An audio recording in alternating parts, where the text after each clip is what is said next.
Good morning. We have a special presentation this morning through the Cannon Falls Historical Society and Museum, preserving some of our history. And again, thanks to Mike Gesme and Dick Mensing, who will also get this on Channel 12 and YouTube for other people to enjoy. But we're here with Meg Judge, who's amongst her many talents is a storyteller. And we have the special privilege this morning of hearing Meg's recounting of her version of the Christmas story. Thank you for being with us, Meg. Every Christmas, Abigail the cat comes up to the North Pole to tell Santa Claus and me this incredible story.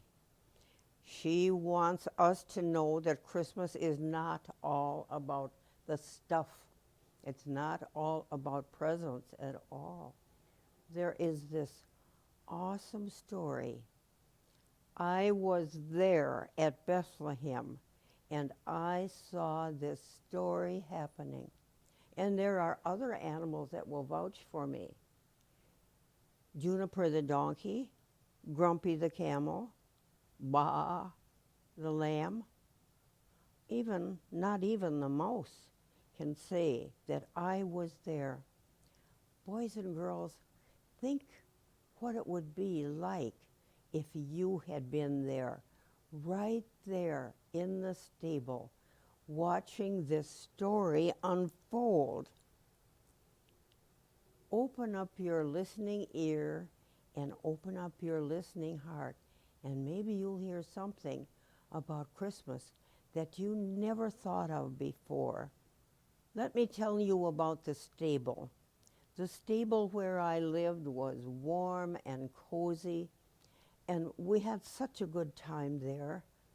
The spiders had beautiful artwork all over the ceiling, and the lambs played with the kittens, and the oxen gave velvet kisses, and the birds stayed out of sight. And those mice, they were so cowardly. They went hiding in every little place that they could find. Not even the mouse was there. In this stable, we weren't all alike. Some of us were different, but we accepted everyone with their differences in that stable. Now, I had 5 hungry kittens, and it was, in fact, I even called one of them Tornado, but it kept me busy trying to get food for them. And because the mice were such cowards and always ran, I had to go over to Mr. Mean at the inn and sometimes see if I could get some food over there. But he was so selfish. He had a lot of food on his plate, but did he think of sharing with the animals? No, he didn't. But I went over there on my little paws, and he was sitting at the table, and I took a piece of fish right off of his plate. But boy, did I suffer because he whacked my paw a good one. Oh, did it hurt. It hurt so bad. I didn't know what to do. Mrs. Santa Claus, what do you do when you're hurting? I have something that works every time. I eat a brownie and I take a nap. And then I try to go do something for someone else. Well, I believe in cat naps. Let me give you just a little bit of background. I was born in the year 8 BC, but when it got to be 1 BC, the emperor sent out a decree. That was a rule or a law. And you know, cats don't obey any rules. If you had one, you'd know that. And he wanted everyone to come to the land of their birth and sign up. Everyone had to sign up, so he had a list of everyone that he could ask taxes from. Well, everybody came, and Mr. Mean really raked in the shekels because there were all kinds of people who came. to sign up in the land of their birth. And so I ran around and tried to clean up the stable in case there would be some strangers that came and wanted some room there. And with 5 kittens, where was that dad when I needed him? Anyway, who came? Well, people came and animals came, and the shepherd came, and the 3 wise men came with Grumpy the camel, and Juniper the donkey, and Baa the lamb. And of course, there was not even the mouse, and he can tell you his own story. I'll try to be good about it, Mrs. Santa Claus, because I know how you freak out at the sight of a mouse. Not even the mouse. You gotta make room for all of us. We are all God's creatures. Even mice are God's creatures. When Abigail gives us that cat stare, and we run squealing. But once that baby came, there was no fear, there was no fighting, there was nothing but peace in the stable. And so I even smiled at that darn cat. Now Juniper, the donkey. I was chosen that night because Mary couldn't walk because she was going to have a baby. And I was chosen because I was gentle. Mary whispered, "Thank you," and she tickled my chin. She was so lovely. And when we went to the inn of Mr. Mean and Joseph offered to work for payment for the room, he growled and said, "There's no room in this inn." And I went, "Well, hee-haw to you, Mr. Meany." But the wife of Mr. Mean came out and said, "Go to the stable. The animals will keep you warm. I'll call Jeanette and Isabella, and they will come and bring nourishing broth and swaddling clothes." And so we went into the stable to the warm welcome of every animal. It was great until we had to get out of the big way of those camels. But here comes the shepherd boy. A wonderful thing about Christmas is the music. The shepherd boy came with flute and drum. The herald angels in the heavens were singing. Now some have the gift of music to give for the little king. And every year when I hear some of those Christmas songs, I am overjoyed because I remember how happy we were the night that he was born. I am Baa the lamb, and I came with my shepherd boy. That cat, she said sheep aren't as clean as cats. She couldn't believe the angel chose us to tell the good news. In the temple, they won't let us in. They say our clothes aren't good enough, that we smell of the barnyard. Hey, King David was a shepherd. And I said to baby Jesus, "We are your sheep. We are your lambs. When you call us, we hurry to your side. You are like a good shepherd." That's what I'll call you, Good Shepherd. And my shepherd boy played his flute and his drum, and his beautiful music made the godchild smile. Oh, boys and girls, wouldn't you like to do that too? Sing Christmas songs and make the child Jesus smile? One of the best things about Christmas is the light of that star. And if the star could talk, I know what it would say. I lit up the heaven to show the light of the world was born. I saw Grumpy the camel and led him here. I saw Juniper hee-haw in the face of Mr. Mean when he said there was no room in the inn. I dimmed my shining light then in protest. I saw mice and cats smiling at each other in the presence of the child. I saw the innkeeper's wife give her blue mantle to Mary.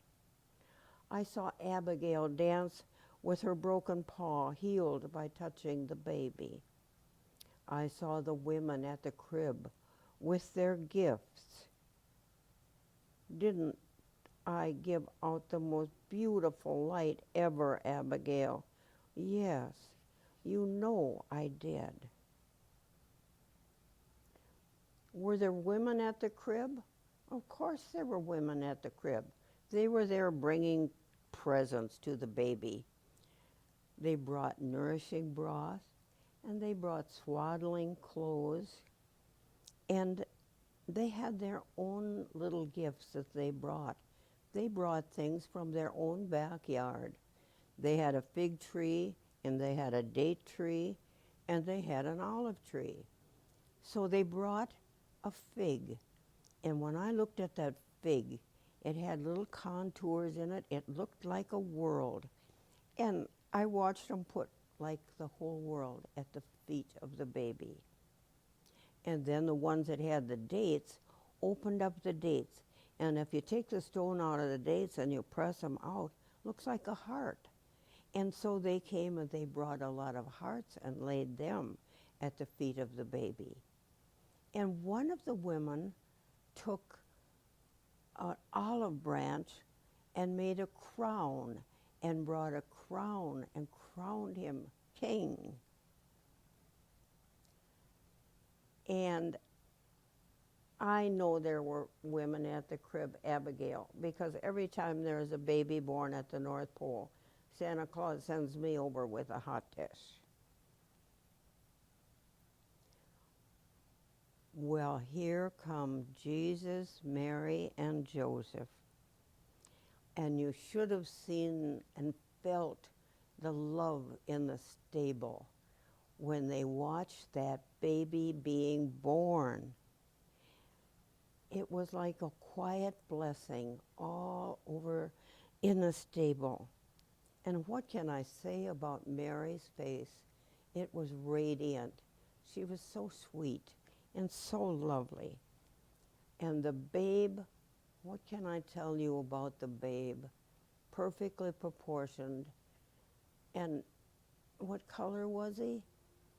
Ivory, golden, sometimes light, sometimes dark. That baby could be any color your eyes told it to be. And there was a light, a blue luminous light. It didn't come from anywhere. It seemed to come from that baby lighting up a dark place. I'm Grumpy the Camel, and I'll tell my own story, thank you. My name is Grumpy, and I earned it because I was owned by somebody who bossed me around. I traveled with my brothers Bumpy and Slumpy, and with 3 wise men, Melchior, Balthazar, and Gaspar. Wise, I have more wisdom in my 5-centimeter head than they have. Get this, we tramped without a compass, no map, no instrument. We followed a star all over the eastern continent. No clue where we were. Through the desert and the wind and the sand, and the light from that darn star kept shining in my eyes. I kept yelling, turn down the light. My eyes are all rheumatism-y. Not only does the star dictate to us, but the government does too.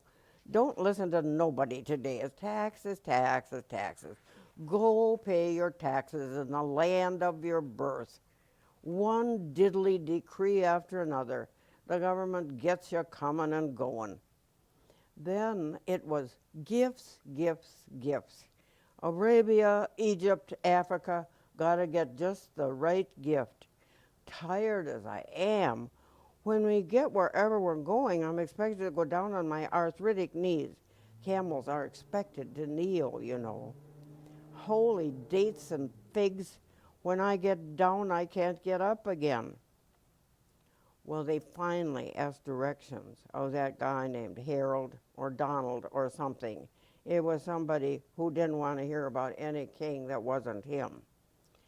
I trust all the directions we were getting from him when I can pass through the eye of a needle. So we kept on and going on to Bethlehem. Can anything good come out of Bethlehem? I couldn't believe it when I saw it. We came all this way for a smelly old cave and a kid. To make matters worse, I wanted my share of the hay. After that goat Eulabaka got into it, there weren't any nibbles left. I nuzzled the baby with my camel nose and said, "Budge over, baby. Give Grumpy some munchies of the good stuff." Well, I wonder what they put in that hay, because it made me feel good all over. I asked that baby, "Who are you?" "Oh, are you my God? Ho, ho, ho, holy." And I went down on my knees, and ever since then I have been called Jolly, no more Grumpy. The baby opened his eyes, and Mary kissed him, and she called his name Jesus. Do you like the name Jesus, Mrs. Santa Claus? Yes, I do. And that name should always be spoken with reverence. You should say it just the way Mary said it to Jesus that day. Well, that made me smile. So I went over and laid down near the baby, and I said, "My paw hurts." And the baby touched my paw, and it was instantly healed. And I got up and I went out and I danced in the starlight for the rest of the night. That star was like blue velvet, and then pretty soon the silence of the night stopped and the sun came out, and I could see that even the sun loved him. There were radiant sunbeams in the form of a cross on the baby. I wonder what omen this is. I hope it's not a bad one. I don't know how anyone could hurt someone who was so full of goodness as this baby. But I will always remember the sunlight in a cross on that baby. And when he left, the stable was empty and sad, but the memories are there forever. I tell you, that was no ordinary baby. We cats have a good intuition, and I know that that baby was a wonderful gift to the world. He was like a light to the world. Wherever he goes, there will be light. He will be wonderful wherever he goes. Whoever comes near him will be blessed. Whoever comes near him and touches him will be healed. He will bring love without measure to the whole world, and in return, the world should say thank you. Boys and girls, maybe you could give heartfelt thanks to this baby this Christmas, and thank the baby for all the wonderful memories that you have of Christmas. This testimony was given by Abigail the cat, who was born in 8 BC in Bethlehem.